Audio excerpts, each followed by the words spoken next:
Fala, meu amigo, minha amiga, seja muito bem-vindo a mais um editorial do nosso canal. Bora começar, né? Cheio de notícias hoje. Essa segunda-feira que já começa conturbada, começou com a morte do Papa Francisco e várias outras pautas importantes também que a gente vai discutir. Talvez uma pauta importante que a gente vai debater, né, é a dúvida que foi levantada sobre o Leandro Rochel. Será que o Alexandre de Moraes ele tá caro demais para o sistema? Será que ele vai ser abandonado? Será que o STF está sentindo um impacto? Porque no último editorial trouxe uma matéria para vocês da Folha de São Paulo de que já há um desgaste dentro do STF e que o próprio Supremo Tribunal Federal já está incomodado demais com o Alexandre de Moraes. Que o próprio Supremo Tribunal Federal já não está gostando nem um pouquinho das medidas, né, que estão sendo tomadas, que vêm sendo tomadas pelo Alexandre de Moraes. Aí a grande questão que fica é, será que está caro demais o Alexandre de Moraes para o Supremo Tribunal Federal? Nós vamos tratar sobre isso. Outro ponto também, hoje tem um presidente, ou melhor, amanhã terá um presidente visitando aqui o Brasil. E um presidente que já entrou em farpas com Lula, chamando Lula de defensor do Maduro, do ditador Maduro. Pois é, a gente vai falar um pouquinho sobre esse caso aqui com vocês. Outro caso que a gente vai falar também é que o Lula está acuado, tá? O Lula está quase que feito refém. Uma matéria que a gente vai trazer para vocês aqui também da Folha de Pernambuco, e ela trata especificamente de que o Lula hoje se tornou refém, né? Está acuado pelo grupo do Centrão, que cada vez está mais sem medo de bater de frente com o Lula. Até quem é da base do Lula está indo para o lado do bolsonarismo contra o Lula. Será que o Lula tem alguma força ou algum poder, né, dentro hoje do Congresso Nacional? É bem provável que não, tá? E em 2026 vai ser difícil manter a narrativa, porque o Centrão inteiro vai estar com o Bolsonaro. Outro ponto, Lula acomoda estatais petistas auxiliares. E aí, um segredinho desses auxiliares acaba de ser revelado também. E a gente vai trazer essa matéria aqui para vocês.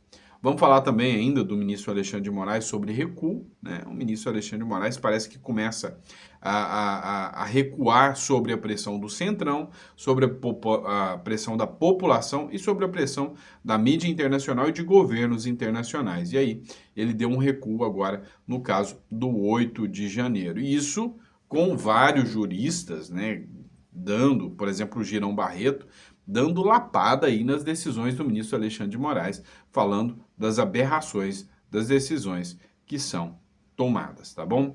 E esse muito mais faz parte aqui do nosso editorial. Então, se você puder, inscreva-se no canal, curta, compartilhe, isso ajuda e ajuda bastante. Manda aí o nosso conteúdo para o maior número de pessoas para dar uma força para a gente. Combinado? Bora para cima? Vamos lá. Primeira matéria que eu quero trazer para vocês é visita que o Lula vai receber, né?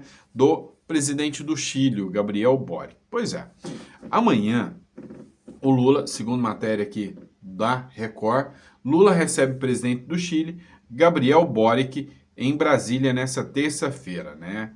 O presidente Luiz Inácio Lula da Silva vai receber nessa terça-feira o presidente do Chile, Gabriel Boric, no Palácio do Planalto, em Brasília, para uma visita de Estado.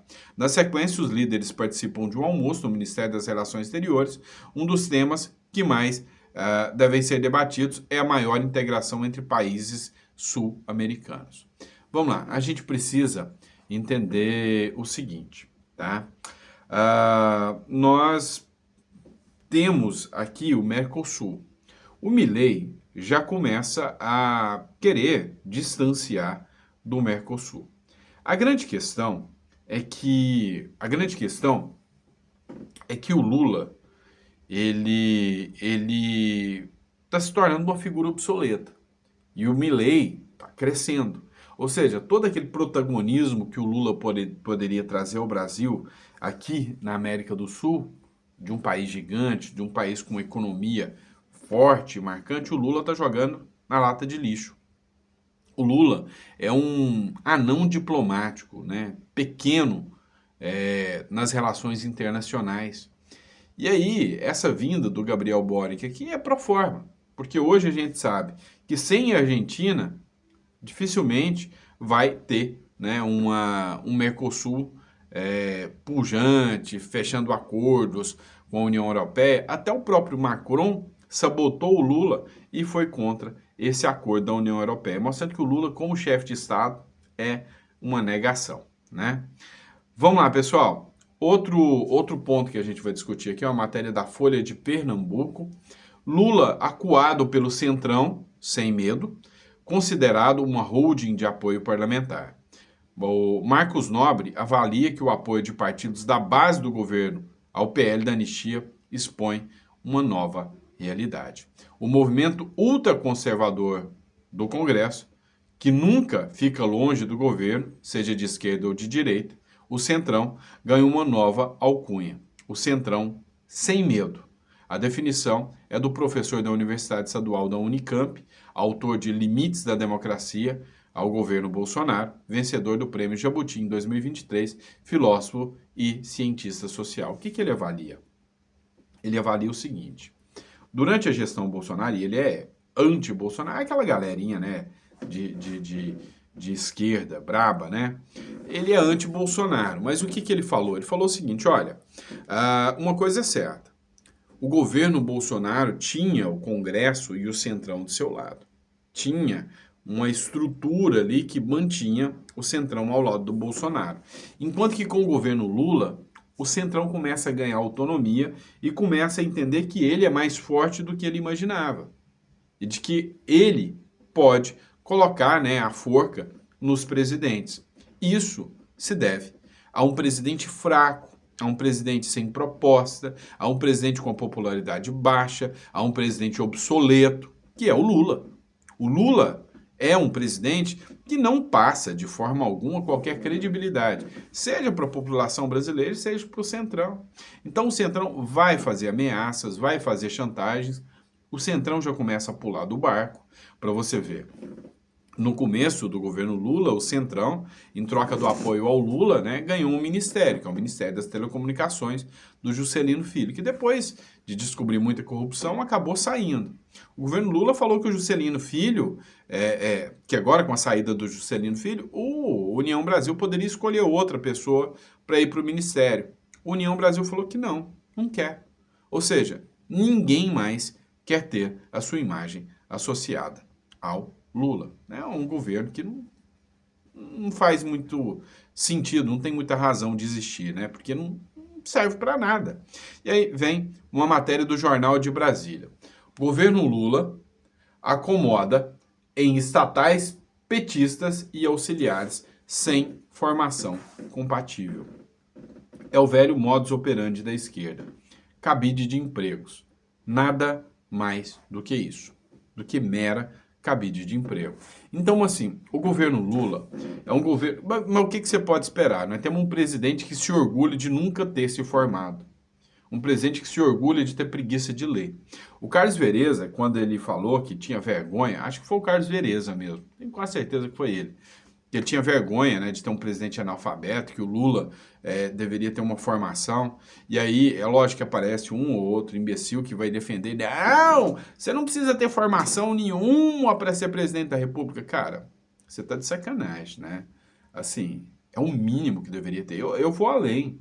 Eu acho que deveria ter, dentro do quadro político, primeiro, os políticos, para concorrerem, né, deveriam fazer uma faculdade específica de política, onde ele vai entender, né, todo o funcionamento do Congresso, toda a atividade do Congresso. Ele deveria ser uma pessoa que se prepara para se tornar um político, né?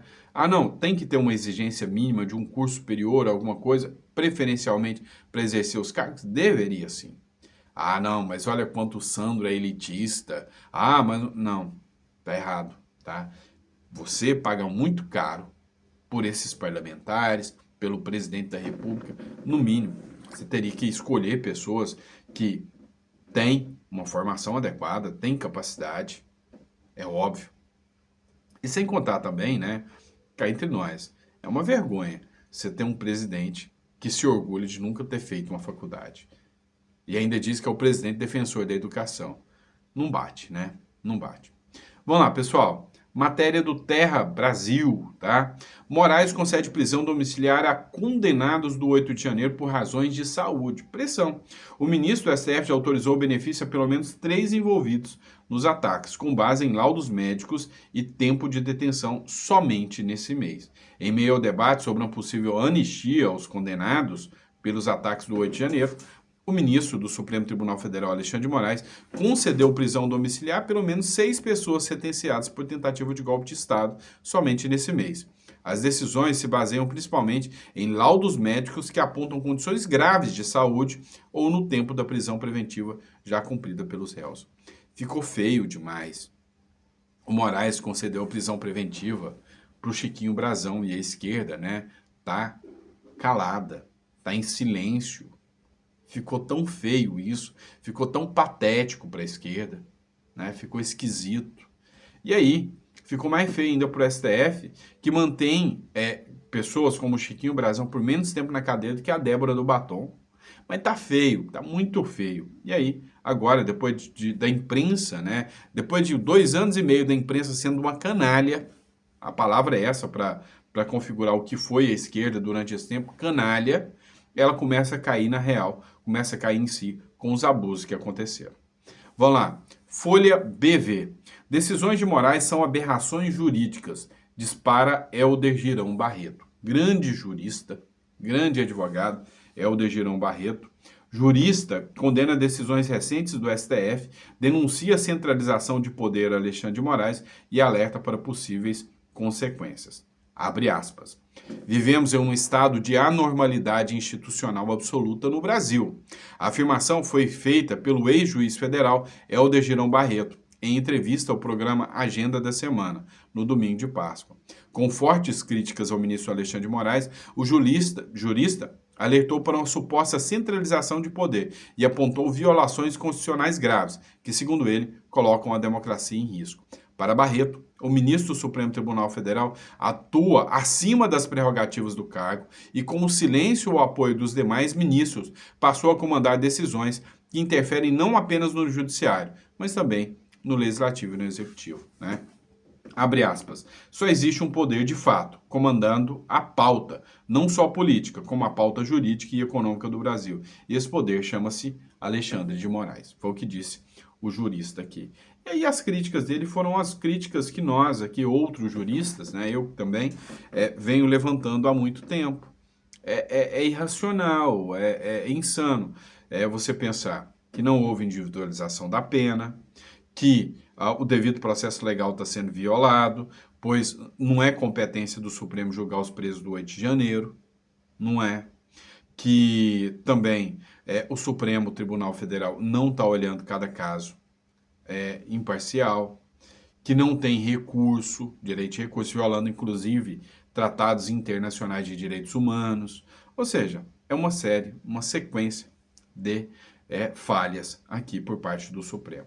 E aí o Leandro Ruschel, respondendo a uma pergunta, né? Tem um quadro dele lá que chama Faça a Sua Pergunta. E aí ele usou o seguinte: o Alexandre está caro para o sistema? Ele vai ser abandonado? Essa é a pergunta que fizeram a ele. E aí olha só a resposta que ele deu aqui. Vamos acompanhar juntos aqui, tá? Que eu vou pegar aqui para vocês. Espera aí. Está caro para o sistema? Será abandonado? Não, eu vejo que é uma pressão maior, até porque o objetivo de todo esse movimento já foi alcançado, né, que foi a blindagem completa da oligarquia política, e agora há um custo crescente de manter certas práticas, e isso está sendo ajustado. Eu não vejo um abandono, eu vejo um ajuste de velas para manter tudo como está. Alexandre está caro para o sistema. E esse é o grande ponto. Será mesmo, né, que o STF ele está abandonando o Alexandre de Moraes? Será que o STF está entendendo que ele está caro demais? Não, não. Porque se fosse assim, alguns ministros já começariam a se posicionar publicamente sobre os erros, né, que estão sendo cometidos. E o único que até agora que se posicionou publicamente foi o ministro Luiz Fux, mas ações não estão batendo com o discurso, né? Ele falou politicamente, publicamente ali, que não concorda, né, com as penas, que quer até uma revisão das penas, mas assim, o Barroso agora saiu em defesa do Alexandre de Moraes contra o The Economist. É Alexandre contra tudo e contra todos.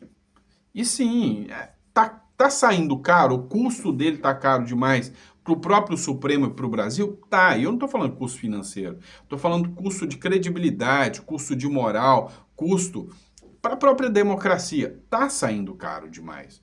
Só que o que deu a entender, segundo a fala do Barroso, é que eles estão dispostos a pagar esse preço porque eles se entendem blindados e protegidos ao nível de que nada vai alcançá-los, nada vai tocá-los. Mesmo que um Congresso possa ser eleito, né, vamos dizer, um Senado possa ser eleito conservador e que queira peitar o STF, há quem aposte aqui que eles vão caçar os deputados, os senadores que forem a favor de impeachment, eles vão continuar do jeito que estão.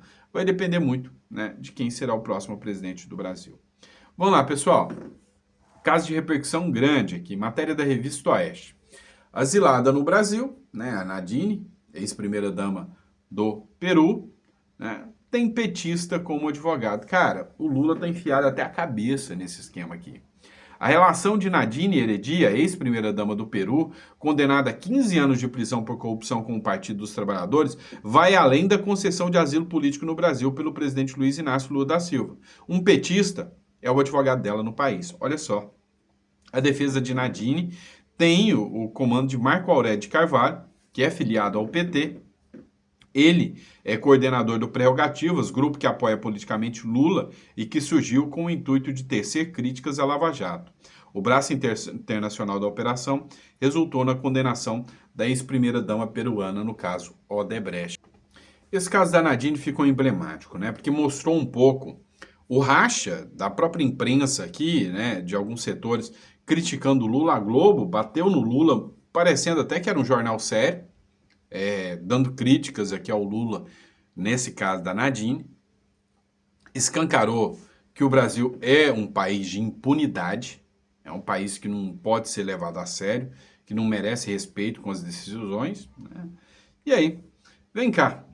Outro ponto que a gente vai falar. O Felipe Dávila fez críticas aqui ao Supremo Tribunal Federal. O STF salvou a democracia ou só salvou a própria galera?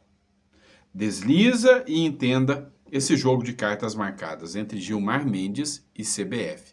Tá uma polêmica gigante esse caso da CBF e do Gilmar Mendes, para quem não sabe. E aqui ele explicou muito bem e a gente vai mostrando para vocês. O Instituto de um ministro do STF fechou um contrato com a CBF, tá? Esse instituto é uma faculdade que o ministro Gilmar Mendes tem, tá? E ele fechou um contrato milionário com a CBF, que é a seleção brasileira, coisa de futebol lá, não me toco muito, né, no futebol não, a CBF, a Confederação Brasileira de Futebol. Em poucos meses depois, ele julgaria um caso crucial da mesma entidade, ou seja, eu fecho um contrato milionário e depois eu vou ser julgado por esse juiz que eu tenho um contrato milionário. Olha só. O presidente da CBF foi afastado por suspeita de eleição irregular. O caos começou, mas aí veio o milagre, com um empurrãozinho jurídico direto de Brasília. Quem operou o milagre? Gilmar Mendes. O que aconteceu? Teve o questionamento do presidente da CBF de que ele fraudou as eleições da CBF. Foi cheio de irregularidades. A outra parte recorreu pedindo a retirada dele. A justiça de primeira instância mostrou trocentos, né, pontos de irregularidade na eleição. Chegou na mão do Gilmar Mendes, que tem o contrato milionário do instituto dele, né, que tem o contrato milionário com a CBF, e salvou a cara do cara que vai garantir a permanência do contrato milionário. Em agosto de 2023, a CBF firmou um contrato de 10 anos com o IDP, instituto fundado por Gilmar Mendes. Quem assinou? O Edinaldo Rodrigues, da CBF, e o filho de Gilmar, Francisco e Cheryl Mendes. Ou seja, o filho de Gilmar Mendes e o presidente da CBF, que o Gilmar Mendes salvou. Agora, esse dado chama ainda mais atenção.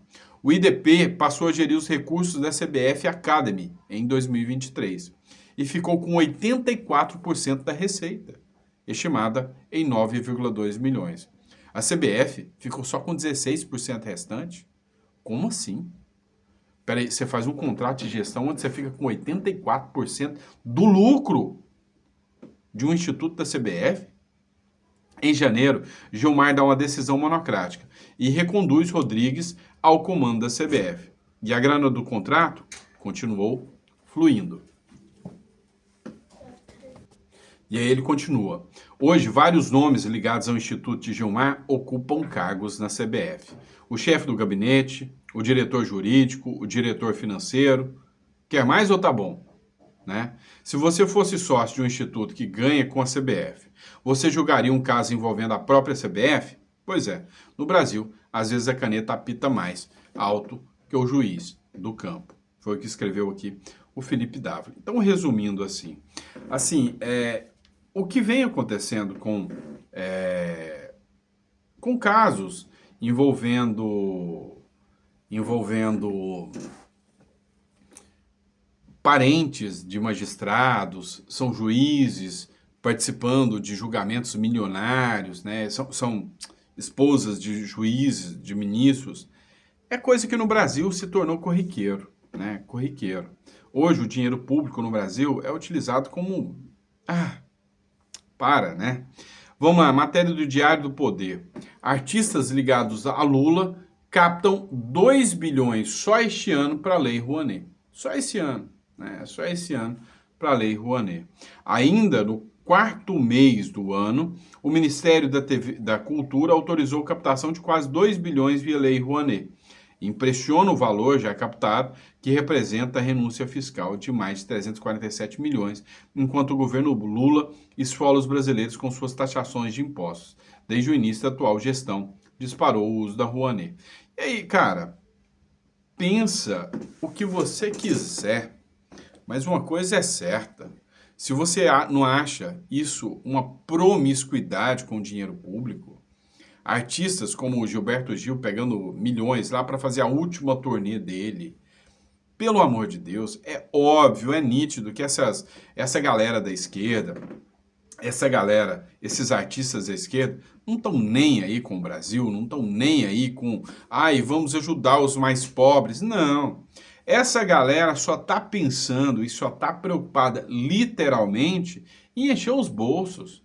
Não vem com papinho. Mas Lei Rouanet é boa. Mentira, é uma porcaria. Você quer fazer uma Lei Rouanet boa? O Cleitinho deu uma ideia, tá? Vamos lá.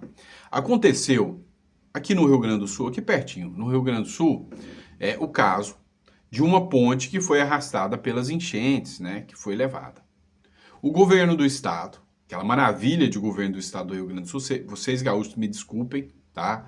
Mas vocês estão indo mal pra caramba, né? Mas tá tudo bem. Eu não tenho lugar de fala aqui. Mas o governo do estado falou que levaria, eu não sei quanto tempo, ano para construir a ponte, e gastaria 5 milhões de reais, por exemplo, bilhões de reais. Os caras foram lá, juntaram a iniciativa privada, começaram a fazer arrecadação e, saiu 30% do valor e 5 vezes mais rápido para a ponte ser construída, com muito mais qualidade e melhor. Contrataram uma empreiteira, mostrando que o poder público é ladrão, que o poder público é ineficiente, que o poder público só serve para ferrar a vida do povo. O Estado é um câncer nas costas do povo. E aí eu te pergunto, você aí na sua cidade, talvez o hospital não está faltando coisas, você paga tanto impostos, já pensou se você pudesse falar, não, deixa eu ver o que a sociedade está faltando aqui. Falta uma máquina de ressonância aqui no meu município, beleza. Em vez de eu pagar imposto para esse bando de ladrão aí sem vergonha, eu vou comprar a máquina de ressonância, vou entregar no posto, vou ter que juntar os orçamentos, vou ter que fazer tudo como manda o figurino, mas eu vou entregar aqui no posto de saúde e falar, tá aqui, ó, para atender a população. E aí eu não vou pagar o imposto, eu vou abater de imposto, como a Lei Rouanet. E se eles não querem aprovar, né? Isso eles não vão fazer de jeito nenhum. Imagina isso, seu asfalto aí, tá uma meleca. Você junta todo mundo e fala, ó, vamos refazer o asfalto aqui da rua todinha. Nós vamos abater tudo isso em imposto. Bora fazer? Vamos. Vamos contratar uma empresa boa, vamos fazer um asfalto para não dar problema mais, ficou em tanto. Vamos abater. Vai lá e refaz o asfalto todinho. Abate no imposto. Pois é, o Brasil tem jeito, né? Só não querem deixar isso dar certo. Essa é a verdade, tá bom? Abraço, pessoal. Fiquem com Deus e eu vejo vocês no próximo editorial. Abraço.